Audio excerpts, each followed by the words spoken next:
कंटाळलोय यार मी आता। का काय ला कोण काय बोललं का तुला? काय एवढं? अरे त्या रील वर ना रे, काय युट्यूबर असणं, रील असणं, रील करणं, नाटक करणं काय एवढा खालच्या दर्जाचं आहे का? अरे हे माध्यम आता खरंच प्रेस्टिजियस आहे। रील बनवणं म्हणजे काही असे रिकाम टेकड्या लोकांचे उद्योग नसतात।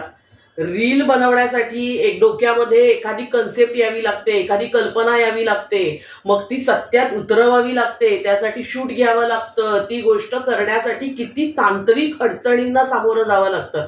आणि जेव्हा हेच सगळे शिक्षक, इंजिनियर, डॉक्टर जेव्हा शांत निवांत बसतात ना, तेव्हा हातामध्ये फोन घेऊन आपलेच रील्स बघत असतात। कोणाला तरी ते रील्स पटतात, कोणाच्या तरी डोळ्यात पाणी येतं, कोणाला तरी हसू येतं। आपण सगळ्यांना आनंद देत असतो या रील्स मधून। आपल्या प्रोफेशनचा एक भाग म्हणून निवडतायत।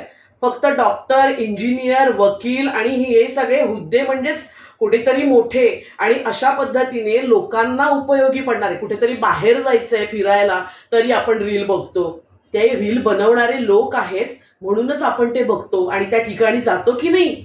मग रील बनवणं हे कमी दर्जाचं कसं असेल?